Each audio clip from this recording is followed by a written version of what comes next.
Good morning. On behalf of the United States Institute of Peace, we are pleased to welcome you to this virtual event on empowering women to create a more peaceful world, a conversation that comes at a pressing and very relevant moment. The Women, Peace and Security Act, which was passed by Congress in 2017, is a seminal, decisive piece of legislation that requires us to do everything we can to create the conditions that will enable and promote women and girls to serve as agents of peace here and around the world.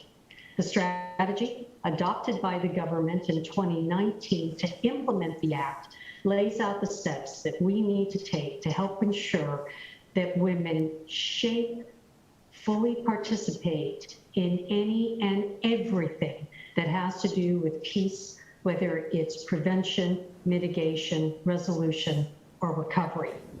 Evidence from all around the world confirms that national security and peace itself are directly linked to women's empowerment. Dr. Valerie Hudson, who is with us today, has shown that virtually every dimension of national security is tied to whether women are subordinated or whether they are empowered. It's also absolutely clear that peace agreements are more likely to last when women are at the table helping to negotiate them. I can confirm this from the 25 years I spent in the UN, during which time I was either directly on or just behind the front lines in 12 wars and conflicts. The peace processes and agreements that worked the best were those where women had demanded them and shaped them and joined them and were the custodians of ensuring that they were implemented. It's unfortunate, but true, that helping women and girls play these roles now is getting harder. With the COVID pandemic continuing to rage around the world, women are being pushed out of the workforce and into poverty in country after country. Domestic violence is on the rise in many places, and the burden of unpaid care has fallen largely on the shoulders of women. Despite this, women have been on the front lines of COVID recovery and response as healthcare workers, as caregivers, and as leaders. The demands on women in places where there is conflict and in fragile states where there might be conflict were already onerous and are now nearly unbearable. This is why it's more important than ever for us to step forward and do what's necessary to fully realize the promise of the Women, Peace and Security Act and strategy. USIP, we take this work very seriously. We're a leading convener on the issues impacting women, peace, and security, and we continue to sponsor world-class research on these. Last year, recognizing how important it is to honor people who are often underestimated or ignored, we launched an International Women Building Peace Award to celebrate the countless women building peace in their communities and contributing to a more stable, prosperous, and secure world. We presented the first award to Rita Lopidia from South Sudan, and as we speak, we are finalizing the shortlist for this year's award. Recognizing the essential role that the Department of State plays in the Act and the strategy, we are honored to be partnering this event with the department. And in particular, we are honored to welcome Admiral Craig Fowler, the commander of U.S. Southern Command. We are honored to welcome Lieutenant General Thomas Bussier, Deputy Commander of U.S. Strategic Command. We're honored to welcome Lieutenant General Michael Minihan, Deputy Commander of the Indo-Pacific Command. We're honored to welcome Ambassador Andrew Young, the Deputy to the Commander for Civil Military Engagement, the U.S. Department of State, and in Africa Command. We are honored to welcome Brigadier General Rebecca Sonkis, Deputy Director for Counter Threats and International Cooperation on the Joint Staff J5 Strategy, Plans, and Policy. If we can encourage everyone tuning in to engage with us on Twitter with hashtag Women, Peace, and Security. Before we begin this morning's panel, we're delighted to share with you a brief video message from Deputy Secretary of Defense, Dr. Kathleen Hicks, who returns to the Department of Defense after previously serving as the Principal Deputy Undersecretary of Defense for Policy and the Deputy Undersecretary of Defense for Strategy, Plans, and Forces. Please enjoy this message from Deputy Secretary Hicks. Hello. I'm Deputy Secretary of Defense Kathleen Hicks. As we celebrate Women's History Month, I would like to thank the United States Institute of Peace for hosting this important event focused on women, peace, and security initiatives. For nearly 4 decades, you've worked tirelessly to build a more peaceful and inclusive world. Your work today underscores our collective belief that women play a critical role in achieving sustainable peace and security. Around the world, the advancement of women is linked to the advancement of good governance. And good governance often leads to a more stable and less turbulent world, which directly impacts our work at the Department of Defense. Our work on women, peace, and security is critical not just for U.S. national security, but equally importantly for the safety, equality, and opportunity of women and girls around the world. The Department has taken great strides in advancing these efforts by implementing the Women, Peace, and Security Act of 2017 through our first ever Women, Peace, and Security Strategic Framework and Implementation Plan. Today, the Department benefits from an active network of gender advisors at the combatant commands, in the services, in the Joint Staff, and in the Office of the Secretary of Defense. And while we have made progress advancing the objectives outlined in this implementation plan, we know that there is much more work to be done in the years ahead, including within our own forces, as we seek to model and employ the WPS principles we work with partner nations to uphold. That is why I recently stood up the Deputies Workforce Council, which will bring high-level, sustained leadership focus to topics that include diversity, equity, and inclusion. And that is why we are ensuring our personnel receive training on WPS principles. To date, we have trained over 350 U.S. personnel through official DoD training on WPS. At the same time, we know that we can't do any of this work alone. A key pillar of the Women, Peace, and Security Strategic Framework and Implementation focuses on how the increased meaningful participation of women in partner nation defense and security sectors helps enhance the capacity of our allies and partners to address our shared challenges.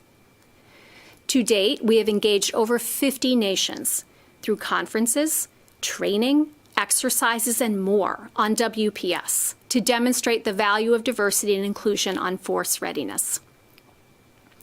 And I am exceptionally proud of what the women and men of the Department do every day to champion women, peace, and security principles all across the globe. Because, as President Biden puts it, they are often how the world encounters America. Ultimately, as we take care of our people and join forces with our allies and partners to promote women's empowerment and gender equality around the world, we ensure that the Department can perform its #1 job effectively, defending our nation.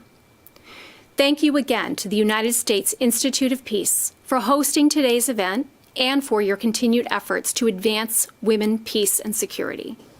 I wish all of you a successful event and a happy Women's History Month. Thank you.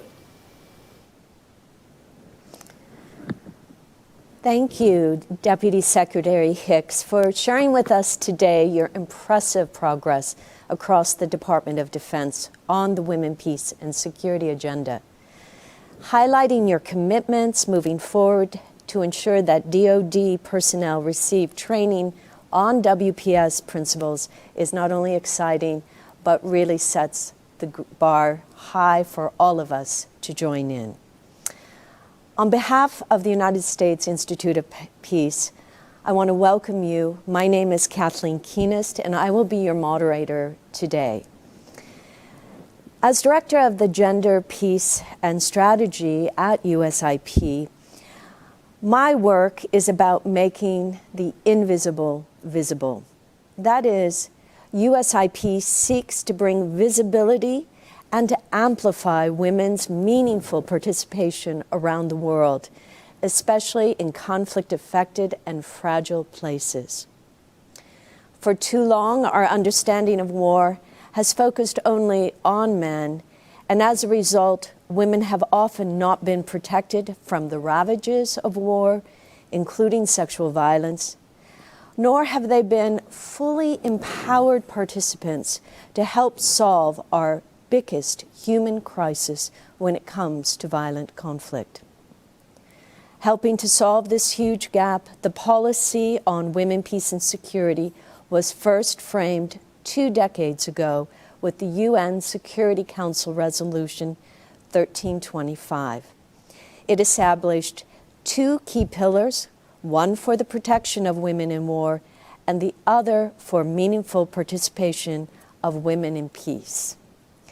As we heard earlier from Lise Grande, in 2017, this commitment was institutionalized by the Women's Peace and Security Act, and it calls for the United States to be a global leader in promoting women's participation in conflict prevention, management, and resolution, and in sustaining democratic institutions in fragile states. To date, the U.S. is the only country to enact such a law on women, peace, and security. Today, during our conversation, we'll take a deeper dive into how the Department of Defense is making women, peace, and security more than just a slogan, but how instead the department is bringing into the leadership and the culture of DoD, and including the commands, the importance of women, peace, and security. So let me turn now to the mapping of our event. For the first half of the program, we will hear from military flag officers who are in leadership of 4 of DoD's 11 combatant commands, including 1 senior officer from the Joint Staff J5 at the Pentagon. They will discuss their progress on the implementation of the WPS Act, and in addition, they will be joined by one of the most recognized scholars on women, peace, and security.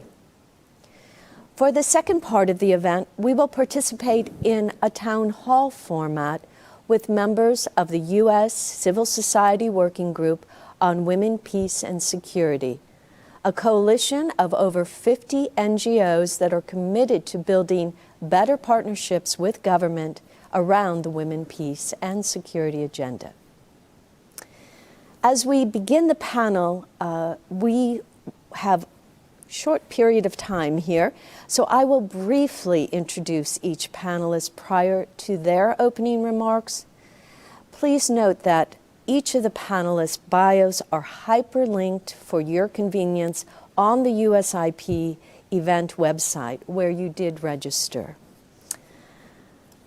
So to begin with, I am pleased to welcome our first panelist today, Dr. Valerie Hudson, Texas A&M University Distinguished Professor, and George H.W. Bush Chair and Professor of International Affairs.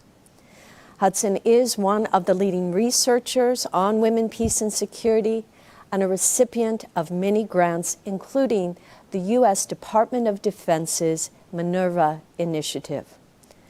Dr. Hudson has developed a nation-by-nation database on women called the Women Stats Database. Dr. Hudson, welcome. We look forward to hearing about your top-line findings in your empirical work linking the security of women to the security of states. The floor is yours. Thank you very much, Kathleen, and thank you so much to both USIP and the Department of Defense for this wonderful event. I'm very much looking forward to hearing what everyone has to say and the questions that we'll get from the Civil Society Working Group.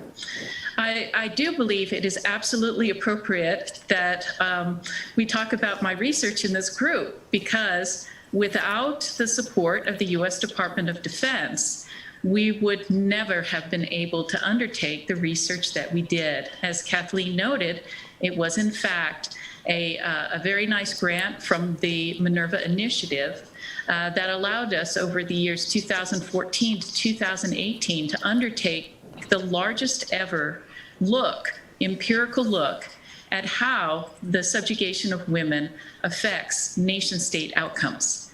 So we spent years collecting this data and analyzing it, and the results are really very striking. We looked at 166 outcome variables for the nation-state, everything from governance, terrorism, insecurity, conflict, war, economic performance, health outcomes for the nation, environmental outcomes for the nation, you name it, we looked at it. And what we discovered was that the subjugation of women at the household level was significantly, strongly associated with 72% of these outcomes. We had some logistic regression results. I'll mention a few.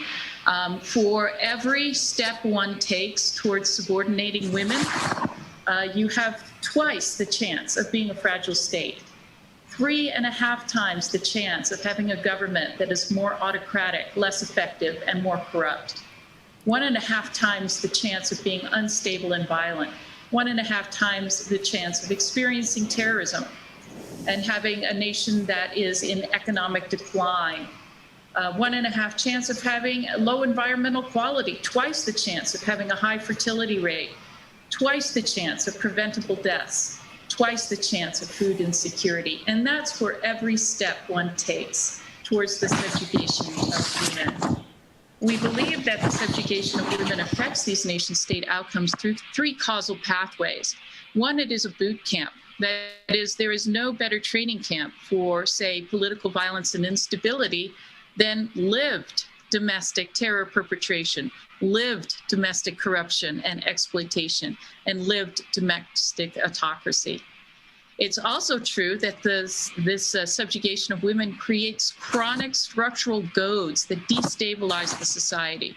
So inflationary bride price, prevalent polygyny, sex-selective abortion, such as in China, where about 15% of the girl children have been culled from the population, introduces a persistent instability into the nation state. And lastly, one is disempowering women, not only those whose voices might have a very different calculus of what is expedient for the nation to do, but also many tasks in the society are gendered. So for example, health is very much a gendered undertaking. So when you disempower those who at the household and community level are those who are entrusted to take care of health, then it's no wonder that you would have poor outcomes. So in summary, what I would like to suggest is that all of us, and I'm sure those who work with the Department of Defense, consider themselves national security realists. And I would suggest that in light of these empirical findings, it is difficult to call oneself a realist if one does not admit these strong linkages between what's going on with women and what's going on with nation-state outcomes. Now, some have asked me, well, how would that affect anything? And so I just want to flash you the book that came from our Minerva Initiative grant, The First Political Order, How Sex Shapes Governance and National Security Worldwide. Again, hats off to the Department of Defense. But think about things such as situational awareness. How can one anticipate instability if one is not tracking the signs of how what's going on with women creates instability, such as inflationary bride price?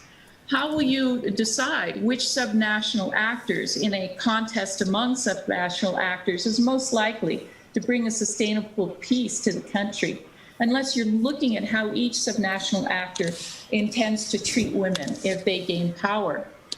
How will we avoid the trap of peace negotiations where women's rights are negotiated away and warlords make the peace, unless we understand that without women and empowering women, there will be no peace? How will we track which of our own citizens is the greatest internal threat if we do not understand that domestic terror also includes domestic terror perpetrated within the home. How will we rationally approach immigration policy if we don't understand that the big clash between nations is not the clash of civilizations, but clash between those who believe that women should be subjugated and those who do not believe that? How will we know that when exporting democracy makes sense and when it doesn't make sense? And I would suggest that the key factor in whether it makes sense or not is whether there is still lived domestic autocracy at the household level. So again, I think from that bird's eye view, it's incontrovertible that what's going on with women drastically, seriously, significantly affects things such as instability, violence, and terrorism and governance, all the things that the Department of Defense is interested in countering. And thank you very much, Kathleen, for this chance to examine these important findings, which were funded by the Department of Defense. Bravo to you for doing that. Thanks so much, Dr. Hudson. Great way to begin really helping us put our ideas around the significance of the Women, Peace, and Security agenda. Your suggestion of a national security realist lens here is particularly compelling, and we will look forward to our Q&A session with you a little later in the program. Again, thank you. Our first military panelist today is U.S. Air Force Brigadier General Rebecca Sonkis, who is the Deputy Director for Counter Threats and International Cooperation on the Joint Staff at the Pentagon. Just for many of us to understand where that is located, I want to note that the Joint Staff, or J5, proposes strategies, plans, and policy recommendations to the Joint Chiefs of Staff to support the provision of military advice across the full spectrum of national security concerns to the U.S. President and other national leaders. Welcome, Brigadier General Sonkis. We look forward to hearing more about how the Women, Peace, and Security Act is being implemented across the different branches of the military. Thank you. Thank you for that introduction. Thank you, U.S. Institute of Peace, for hosting this important event. We appreciate your institute's focus on advancing critical research and programs which identify and address the root causes of instability and conflict, one of which is gender equality, as Dr. Hudson so aptly noted. I do also want to pause for a second and say thank you to the combatant commands.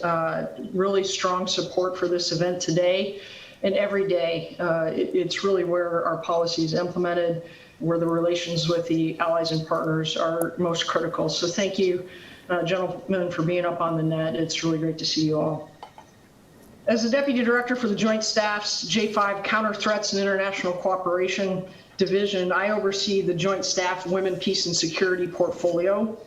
WPS is important to the department's mission and national security objectives because it is a tool for smart power. By understanding the security needs of the entire population during conflict, the DoD enhances its operational effectiveness and mitigates disproportionate harm against vulnerable populations that can adversely affect long-term stability. As you pointed out already, we're guided by the U.S. WPS Act of 2017 and the U.S. Strategy on WPS. The DoD released its WPS Strategic Framework and Implementation Plan in June of 2020. It took a lot of work to get that across the line, and I'm grateful for the teammates that did.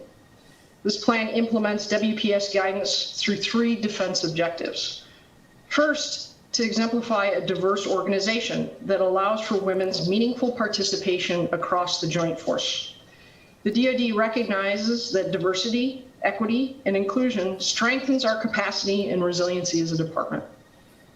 Second, the DoD leverages security cooperation initiatives to advance women's meaningful participation in partner national defense and security sectors. Women remain an underrepresented and underutilized asset in the defense sector, not only in the U.S., but also in our partner nations. And third, for the DoD to ensure partner nations protect the security and safety of women and girls during conflict and crisis. WPS demonstrates a commitment to the values and norms desired and deserved by all people: dignity, human rights, and equality under the law. At the DoD, the Office of the Secretary of Defense for Policy, Stability, and Humanitarian Affairs and the Joint Staff J5 work together to integrate these 3 WPS defense objectives into DoD policies, doctrine, plans, operations, and investments that enhance the capacity of the joint force. Our team integrates WPS priorities into guidance, missions, and resources. We use funding and programming guidance to combatant commands and services, annual data calls to inform WPS programming. We coordinate with NATO and UN on policy recommendations, as well as the National Security Council, interagency, and civil society coordination. Through the establishment and facilitation of WPS advisors across the DoD, we've been able to facilitate information sharing and lessons learned for WPS integration into our mission areas. Our team also conducts WPS training to increase WPS awareness and better equip U.S. military personnel to integrate WPS into its mission areas. Lastly, our team integrates WPS principles into joint doctrine and guidance. In FY20, we integrated WPS principles into the revision cycle for 10 joint doctrines. The revision of these publications is significant because they form the foundation for how the DoD conducts all planning and operations. The Joint Staff also works closely with OSD Policy to develop policies and strategies to mainstream WPS implementation across the DoD enterprise. Lastly, and not on my talking points here, I do want to point out that when the men are at the table supporting this initiative, we know we've gotten somewhere. And I really am very grateful for the leadership that's on this forum, making a difference in the world. And with that, I will turn it back over to you. Thank you, Brigadier General Sonkis, for shedding light on the J5's role in collaborating and coordinating between the Office of the Undersecretary of Defense and the military branches. Indeed, WPS is a tool of smart power, and fabulous to hear all the ways that you are moving this agenda forward. Thank you. Our next panelist today is Admiral Craig Fowler. He's the commander of the Southern Command, also known as SOUTHCOM, and he's responsible for contingency planning, operations, and security cooperation in Central America, South America, and the Caribbean. He's a graduate of the U.S. Naval Academy as well as the Naval Postgraduate School with a master's in National Security Affairs focused on strategic planning. Admiral Fowler has had a very illustrious military career on many military carriers and in commands. Admiral, we look forward to hearing your remarks about the Southern Command's efforts on women, peace, and security. Welcome to you. Good morning, and thank you. It's a real honor to be here, and thank you for hosting this event, and thanks for what the United States Institute for Peace does every day to really focus on what our desired outcome, which is peace, and all the factors that go into it. It's so important. I'd also like to thank our own Department of Defense, which has been leading, not always perfectly, but leading in this important mission area for a long time. And I appreciate Deputy Secretary of Defense's leadership and her words, strong words, and our partnership with our shipmates on the Joint Staff and in the Office of the Secretary of Defense.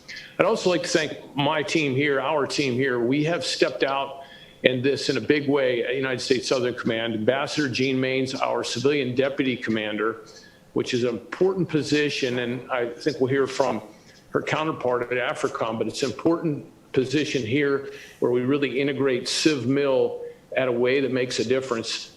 She leads this effort for me, but really I've tried to take ownership for this effort because it needs command attention. And Lieutenant Colonel Dewey Turner is our special assistant for women's peace and security, and she's just a dynamo in terms of getting things done. I'd like to start by way of story with my own journey and the importance of empowering women and how that makes us a more combat credible, effective force. In the mid-90s, we we did away with the combat exclusion law, and were then able to integrate women aboard many more vessels, ships, and formations inside the United States Navy. At the time, I was an executive officer, which is number 2 in command on a destroyer. And we did all the necessary checklists and preparation. We went from a ship that was all male to one that had about a 20% female cadre over the course of several months, but it was sort of all done at one time. And I remember thinking about it, and I'm pretty good about keeping a journal so I can go back and reflect, this needs to make us more ready and a better ship. And we tried to do all the right things to get there, but it made us more combat effective than I'd even imagined. The differences that each of us bring, the strength of our society, can and must be reflected inside our formations. I saw it firsthand. I wrote an article about it, or an op-ed to U.S. Naval Institute proceedings. What I was surprised about was some of the comments I got for the op-ed I wrote. Hey, you're just endorsing something that's politically correct. It's not that at all. It's the right thing to do for the right reason. Our journey continues, and while we've made progress in the intervening 25 years, we have not made enough progress. And there is power to doing this right. As I see how we've tried to integrate it and integrate it effectively here at this command, we've made it directly aligned to the commander. And instead of having separate events, and there is certainly a purpose and need for separate events, we've tried to bake it in to all of our events because it must be there. We think of this as professionalism. Professional military forces have legitimacy to their populations. You can have the best combat power, the best gear, be the best marksmen, communicators, and lose because we don't gain legitimacy with our populations. So professionalism, it equals a profound respect for human rights and an integration of the law of armed conflict and the rules of law into everything we do. And that includes inclusion of women and includes diversity and inclusion of all types. And again, while we're not perfect, we've made progress and we continue to, and I'm proud of that progress. So that professionalism conversation is carried on with each and every one of our counterparts. We, in the mid-90s, installed Human Rights Office here at Southcom. We're the only combatant commander with a full-time human rights team. Our Women, Peace, and Security team is now co-located with that human rights team.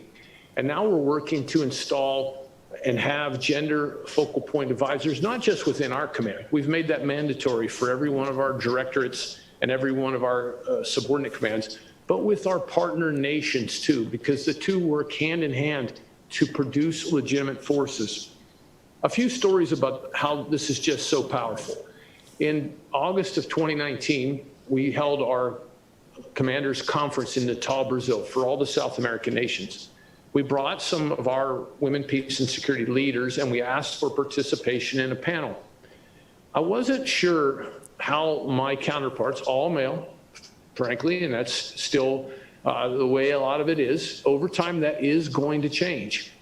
I wasn't sure how they would react to this, and we wanted to make sure that it was just enough stories told by our women panelists, including a Brazilian and a Colombian and 2 from the US, to spur questions. The level of questions and the detail in the questions, and then the desire for follow-up one-on-one by my fellow chiefs of defense, it surprised me. I'm always looking for things that surprise me. The combat power of women integration on ship was better than I expected. The level of integration with the chiefs of defense, way better than I expected. And they wanted to know practical ways to remove barriers and open this up, because I think in their hearts, I know in their hearts, they recognize the combat power of this, the necessity of doing this, the necessity of having 50% of the population appropriately integrated and represented at all ranks, rates, and levels in our formation. Another example, Ambassador Maines and I were in Colombia, and we asked the Colombians to pull together. We were at one of their large training bases, a session where we would listen to the stories of women leaders, non-commissioned officers and some officers, but principally sergeant majors. Those are E9. So E9 being the pinnacle of senior enlisted leadership. And there's not very many E9 female leaders, even in our own formation, but Colombia for sure. They pulled together a powerful panel. It was late in the day. The schedule was clobbered as normal. My Colombian host, the chief of defense, brought all his chiefs, again, all men, to this event.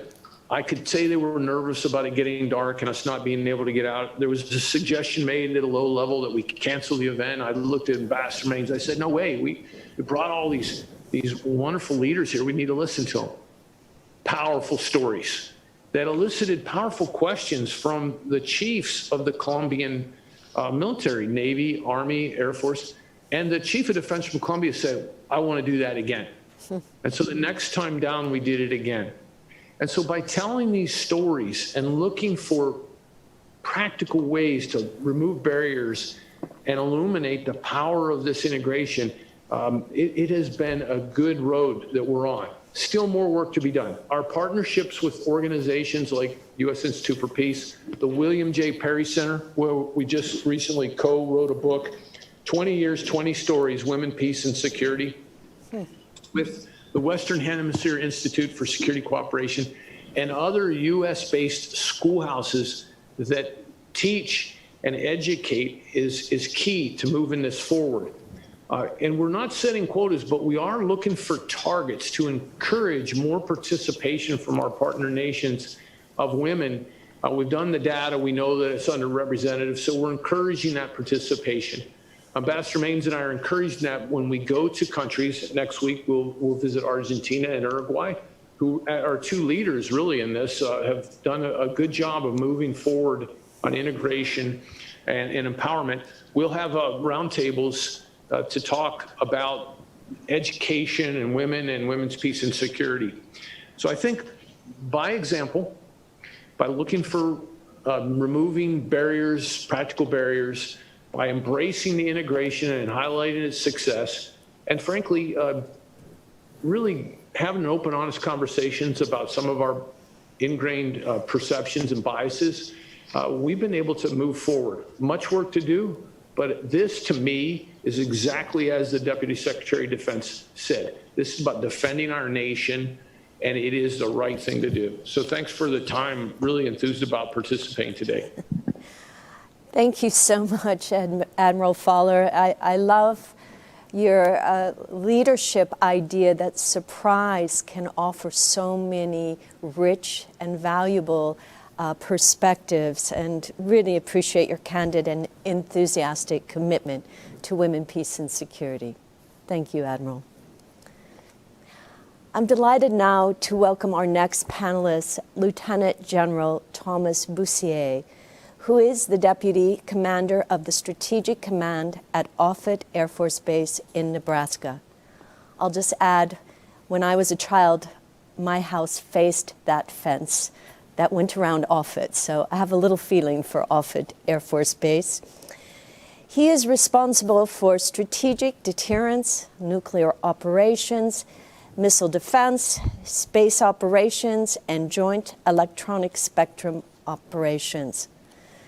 Among the many accomplishments of his distinguished career, Lieutenant General Bussier is a command pilot with more than 3,400 hours in some of the most advanced aircraft known to military. We look forward to hearing more about what the Strategic Command's focus has been on women, peace, and security. Welcome, welcome. Thank you, Dr. Keenas. I appreciate it, and thank you to USIP for hosting this. It's an honor to be here, and with my esteemed members of the panel. I'd like to spend a few minutes talking about a topic that is very near and dear to my heart. And on behalf of Admiral Richard, thank you for allowing us to be part of this forum. So you already talked about what STRATCOM does for our nation, and I'll just give one underpinning to your mentioning of strategic deterrence and all the other mission sets that the command has. I'll offer that U.S. Strategic Command mission set underpins everything the Department of Defense does. And we're very proud that our command motto is "Peace is our profession." It's probably one of the only entities in the Department of Defense that actually not using it is success. And we're very proud of that. The other thing we're very proud of is what our command is doing, a very unique command, both in makeup and size and in mission, what we're doing as it relates to the WPS charter. If you allow me, I'd like to talk for a few minutes about what our command is doing, and I think setting the way for the joint team for women, peace, and security initiatives. We have a very highly motivated, dedicated, and trained gender advisor educated through the Nordic Center for Gender and Military Operations program. Very unique program, as you are well aware. Additionally, one thing the command has that is somewhat unique is a strong partnership with academic institutions. We call it the Academic Alliance.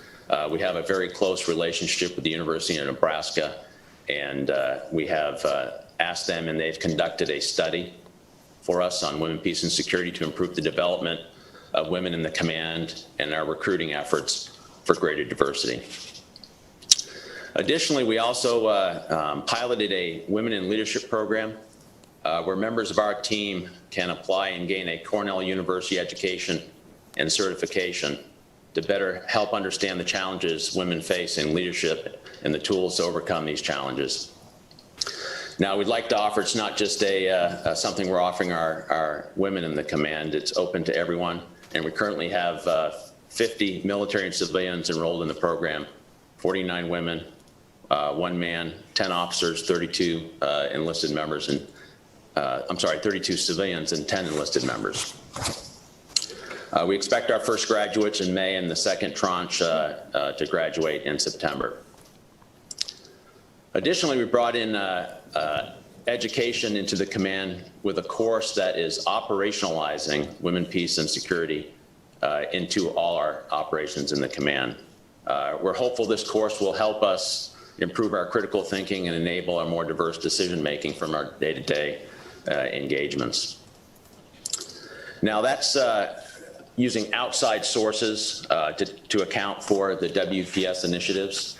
Another thing we're doing internal to the command is looking at our human resources and how we encourage, develop, mentor, and grow our women in the command at all ranks, officer, enlisted, and civilian, and provide them opportunities for professional development. So we stop using the term that, hey, this is a first.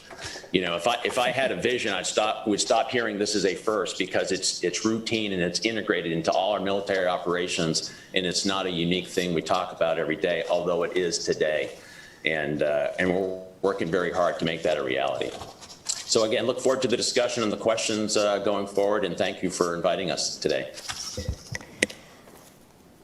Thank you so much, Lieutenant General Boussier, and also so exciting to hear about how you are implementing it with this academic partnership and the various courses that you are employing to bring everyone, not just women, up to standards. So thank you. So, hello, Lieutenant General Mike Minahan from all the way in Hawaii, who is the Deputy Commander of the U.S. Indo-Pacific Command, otherwise known as Indo-PACOM. He directs and enables activities and operations that support the commander's priorities and promotes U.S. interests in the Indo-Pacific region. Lieutenant General Minahan is also an amazing command pilot with more than 3,400 flying hours and qualifications for aircraft that have a lot of initials and numbers associated with it, but thank you and welcome. We look forward to your remarks. Well, good morning and my warmest, deepest aloha from Hawaii. It's an absolute honor on behalf of Admiral Davidson, the whole Indo-Pacific team, to the entire enterprise listening, to Dr. Kines, to Lisa, to Dr. Hudson, ma'ams, thank you for allowing me and our team to pitch in here. To Admiral Fowler, Ambassador Young, sirs, great to be with you. And then coincidentally and cool, Reba and Tom, longtime friends of mine, and an absolute treat to sit on this panel with you. You listed, ma'am, some accolades about me. And, you know, to take Admiral Fowler's lead, just a personal note, none of that is true. I'm not sitting here professionally without the amazing women that surrounded me and led me. You know, that there is no mission success. There is no professional accolade that doesn't come without the inclusion of strong women in my life. I grew up in a house with strong women. I live in a house with strong women, and I'm surrounded by strong women today, and I'm extremely grateful for that. Of note, General Lori Robinson will hopefully be on island here as we conclude Women History Month, and she led me. I was proud to serve under her for many years here in the Pacific. And it'll be a real treat to once again thank her for leading me and making all of this possible. You know, to the Institute of Peace, your leadership in getting the legislation and putting us a position where Reba could brief and Secretary Hicks could brief the high-level direction, guidance, absolutely critical to all of the successes that the commands are briefing now. All start with amazing, strong leadership at the very top, and your leadership role in that put us in a position today where we can enjoy and expound on our successes and keep that momentum building. I'll be very quick because I know we got to get to the questions and answer part here, which are going to be rich, I'm sure. But you know, we consider women, peace, and security to be the smart power capability for securing a free and open Indo-Pacific. And to put that extremely clear, there is no free and open Indo-Pacific if there is any exclusion based on gender. So, and any percent of 50% that's not fully embraced and taken into account in this theater means that we cannot enjoy a free and open Indo-Pacific. As was briefed earlier, it's not only the right thing to do, it's the absolute smart thing to do. Just as a kind of a little teaser here for the next section here, I just wanted to say we have really invested into our women, peace, and security and gender advisor roles, and we are you know, wonderfully optimistic about the future because we're at a point now where the demand for the DoD's leadership in the Indo-Pacific, partnering with USAID, partnering with the interagency, we're struggling to keep up with it now. So we are absolutely enjoying success. We absolutely acknowledge that there is lots of work to do, and this is just the tip of the iceberg. But the demand is so high in our theater that we are at a sprint pace to keep up with that. Our goals along 4 lines of effort are to institutionalize by integrating WPS principles throughout our strategies, plans, operations, and activities, which means we want to lead by example. When we show up in our theater in any capacity, we want to be leading by example, and we want to institutionalize part of our DNA, not something we think about as a checklist item or something after we get going. It's included from the very inception, and it's just part of our DNA. Our international engagements need to strengthen both ourselves and our allies and partners, and then we need to expand our cadre of trained advisors, which means, you know, every one of us needs to have this a portion of our portfolio, our leading portfolio, and we shouldn't have to rely on a cadre. That we, all individuals from all ranks, are the cadre. And then last, we want to be on the forefront, on the tip of the spear, partnering with Dr. Hudson on on the research and the analysis and the monitoring evaluation that keeps us moving forward and makes us more productive, makes us more efficient, makes us more effective. And we absolutely want to continue that partnership. So with that, ma'am, and the Enterprise team, again, a warmest aloha from Hawaii, and I look forward to the next section. Over. Thank you so much, Lieutenant General Minihan. Again, just your enthusiasm and no doubt your commitment. We're really excited to see what's next in Indo-Pacific region. Thank you.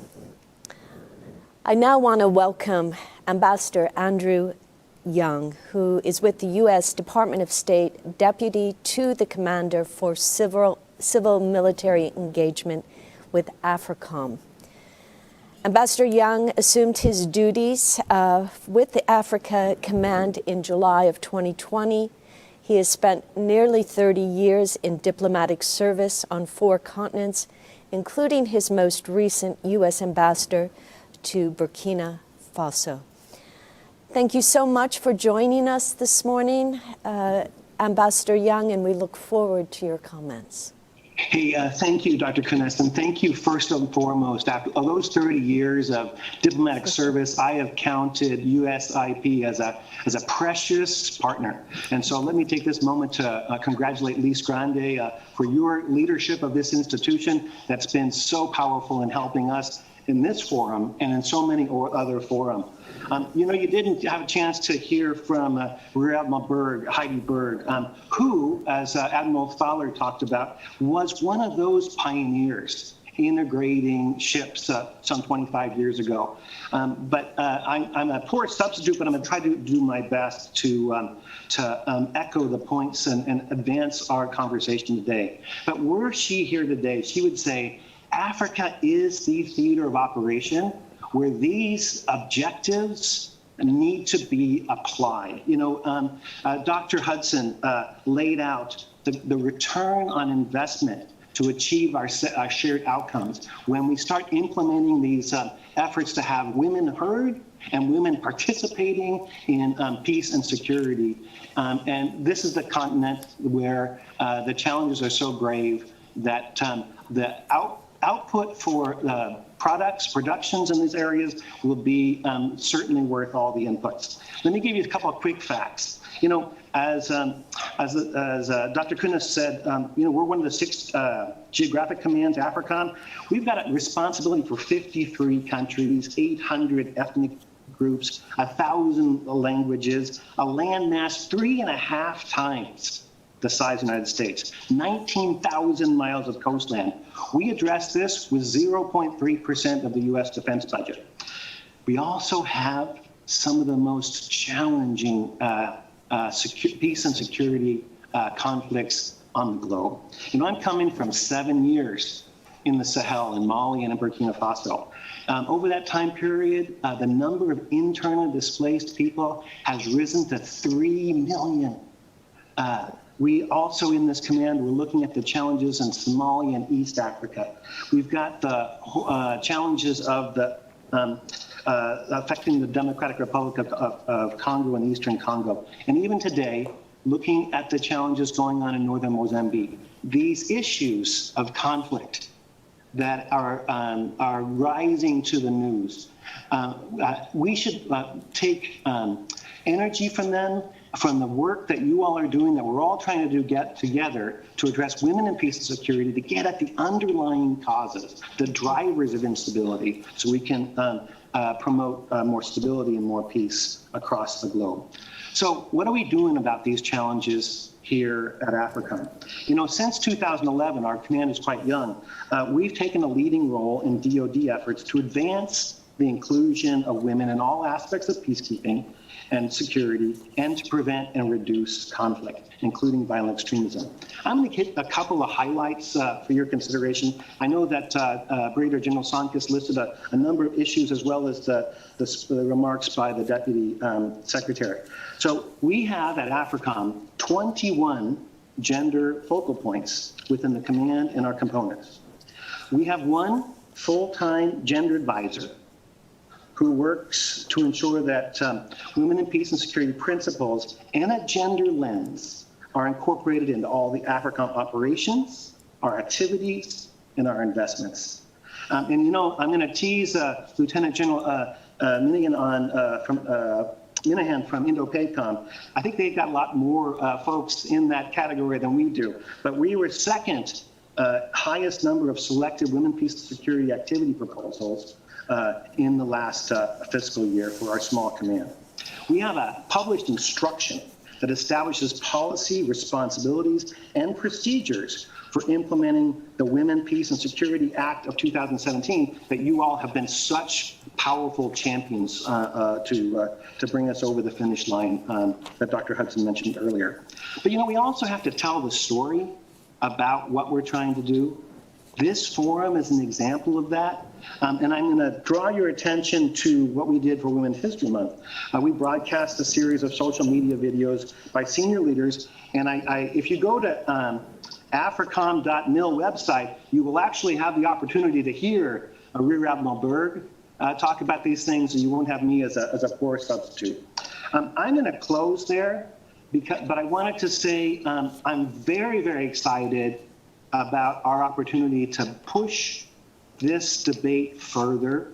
We have the members of the Civil Society Working Group, these young, new leaders, dramatic leaders who can help push us to the implementation phases of what we're trying to do to get after those objectives that Dr. Hudson, approached in her point, and also Lisa Grande said, to kind of get after the outcomes that we seek, and enhancing women's participation in peace and security so we get the outcomes that improve life and quality of life for us all and help us accomplish our missions. With that, I turn the mic back over and looking forward to the interactions from the rest of the team. Over.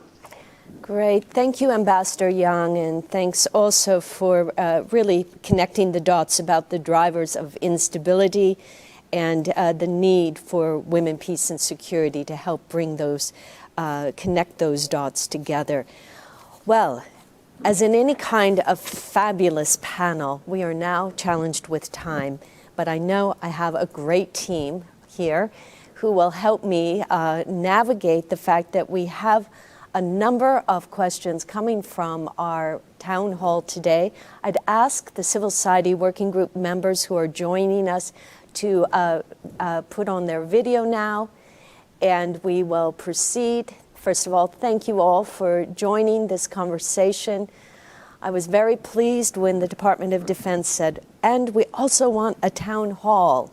So here we are in a town hall, and we're going to, I think for the sake of time, I'm going to take a couple of questions at a time and then turn it to our panelists.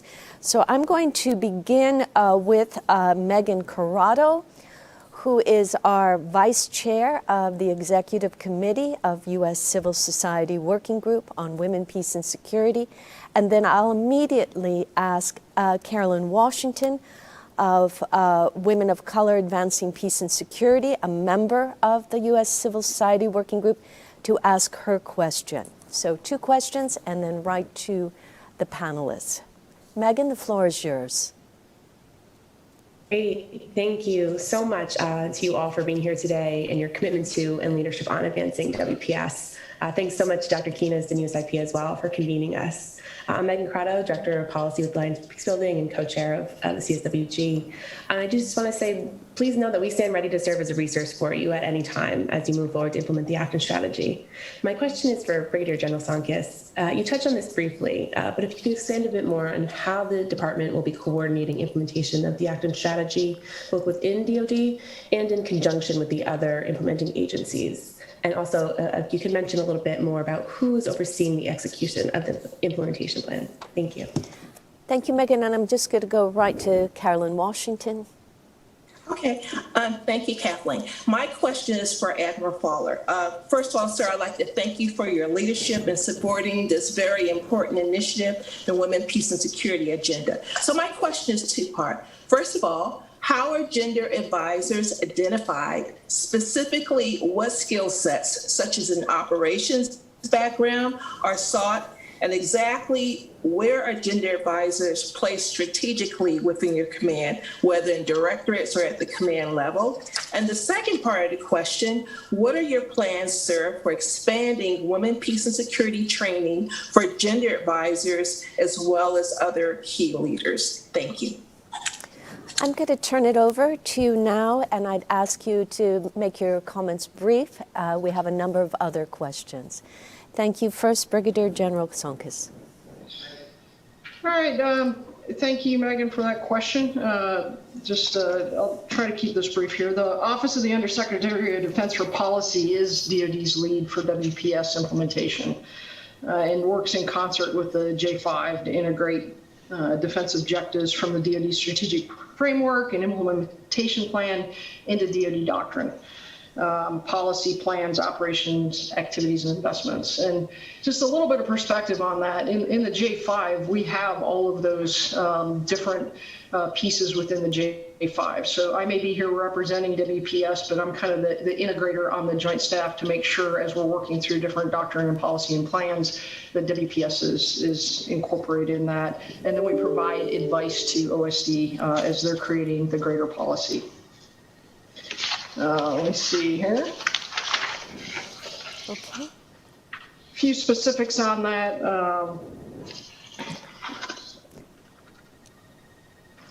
I think we covered, the OSD and Joint Staff integrates WPS priorities into guidance, mission, resources through funding and programming guidance to the combatant commands. And I know you're going to talk to Admiral Fowler here in just a sec.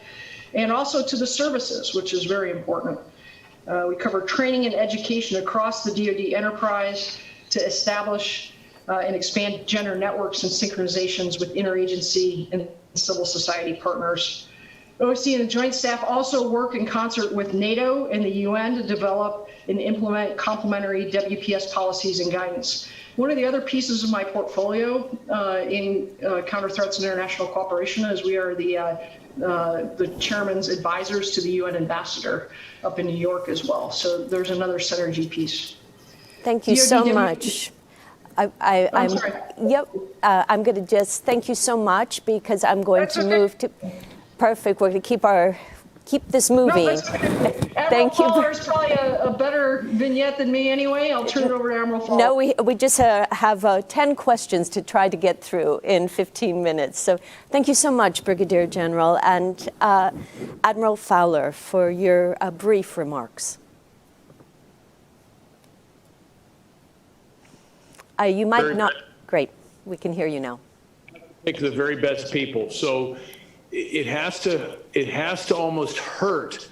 These are full-time jobs, and we've taken them from within the command. And it has to be the person that people complain the most about. Oh, you can't take my lead planner to be women's peace and security lead. That is exactly the person you want to put in the job. Energetic, dynamic person that is not afraid to lead and not afraid to pull people along with him or her. And I would say him or her, that's important too. And then it has to be integrated into all aspects of the command. So we have it at the directorate level, the special staff level, the component command level. And we want our partner nations to mirror, at least in some ways, model the integration of that into their commands. How do you expand it? We expand it by creating this I think, virtual and real platforms. So I mentioned William J. Perry Center, Inter-American Air Force Academy is another one of our institutions. I didn't mention them, but they are included in that. And ensuring that it's taught and integrated in everything we do. When you check in, you get educated about it. You get educated about it as part of our monthly training days. It's included in exercises.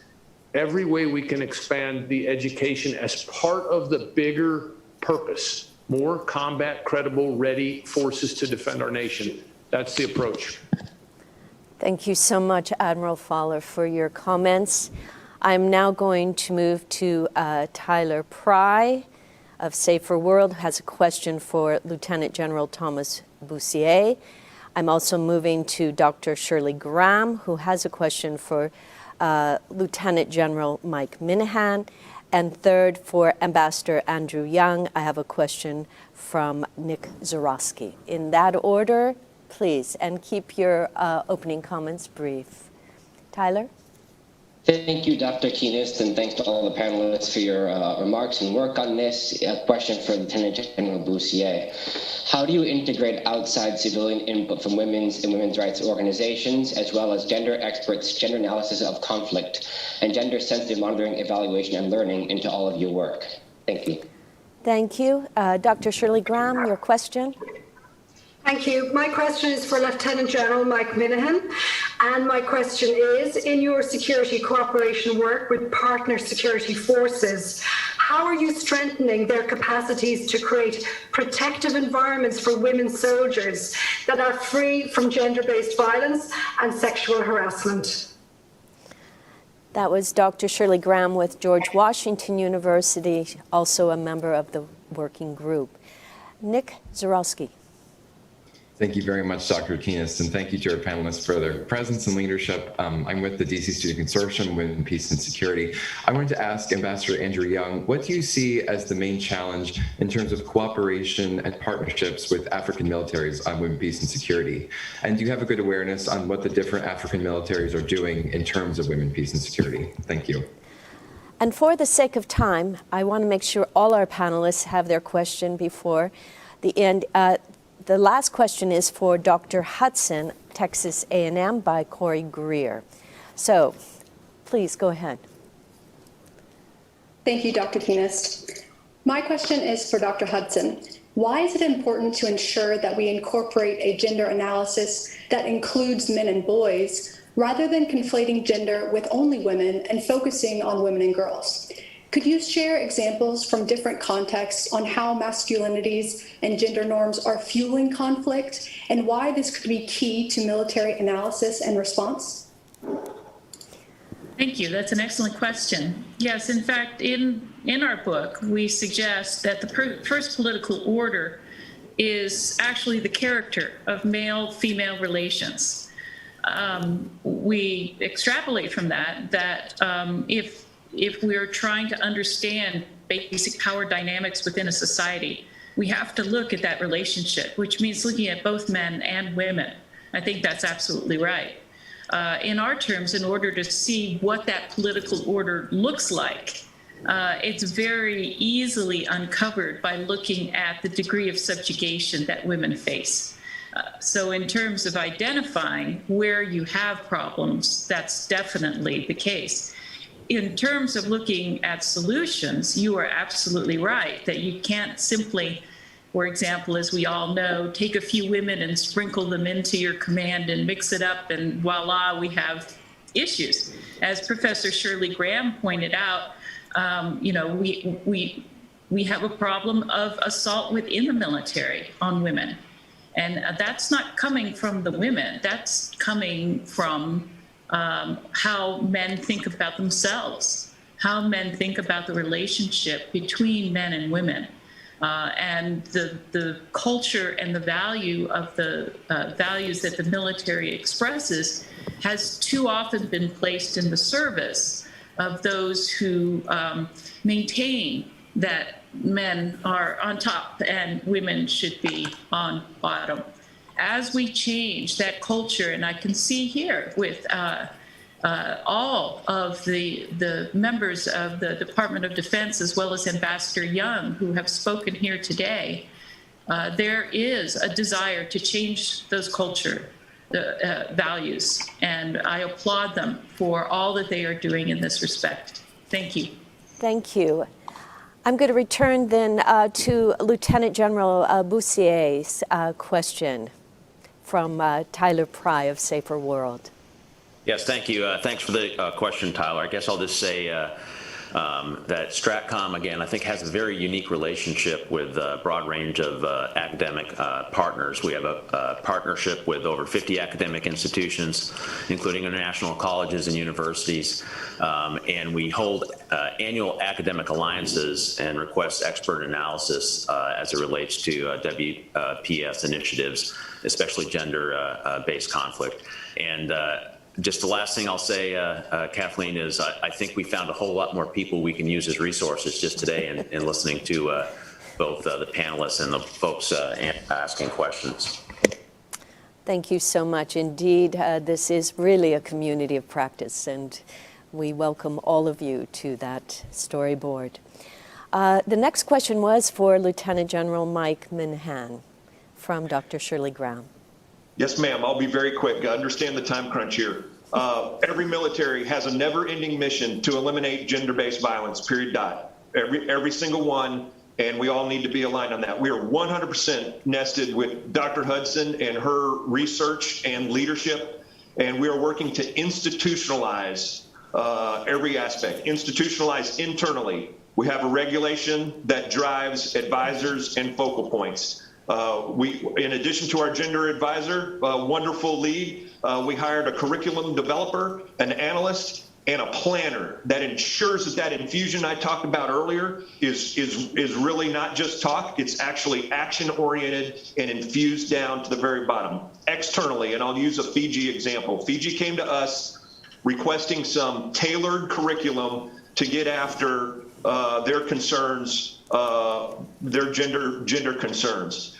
We tailored the course to them. We worked within the interagency of the U.S. We worked within the interagency of Fiji and developed 3 lines of effort from moderators to participants to observers. We used expertise from across that portfolio, and then we took it one step farther and brought in our partners and allies with New Zealand and Australia and Japan.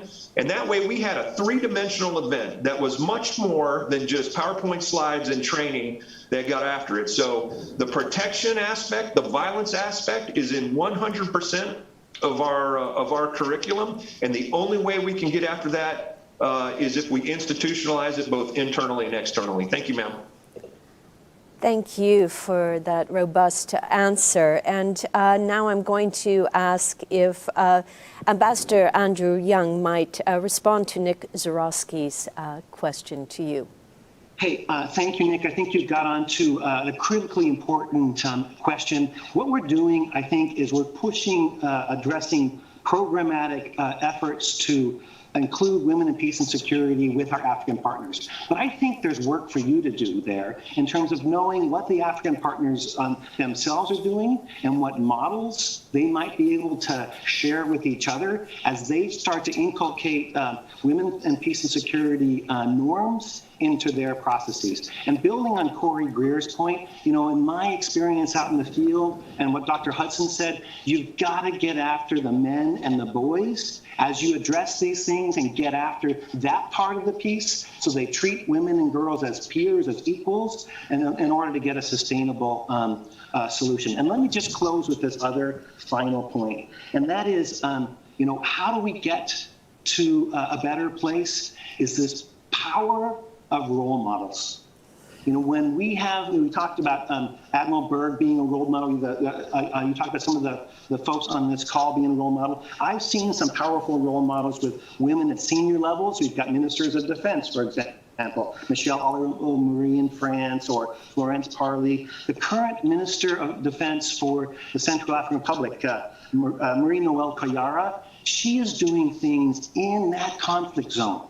Tough. Talk about a country that's had more than its fair share of conflict, but she's incorporating women in larger roles in peace and security. So I think that's critically important. I've seen that with a Burkinabe police captain who was selected as the International Peacekeeping Women of the Year in 2016, who has played these roles to model opportunities for young women to see themselves in the future as leaders and women in peace and security. So for me, that's critically important, modeling good behavior. And I think that as Mike said, there's a wellspring of engaged young people here. We're looking to you to help us frame these questions and push the research so that we're getting better in the future. Thanks for the opportunity to chat. Thank you, Ambassador. Well, we have 1 minute left, and I do want our lightning round, Sarah Simmons, to ask her question. And now I'm going to challenge you. You have like 2 words to answer this question by. So, Sarah, let's hear it.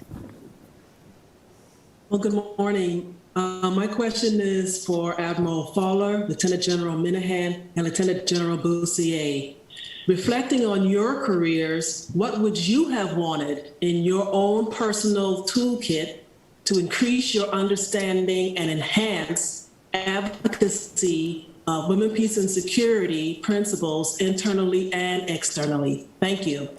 And Sarah, I'm going to add everyone to that question, and they have 2 words. What in your toolkit, what would it have been that would have made a difference and moving forward?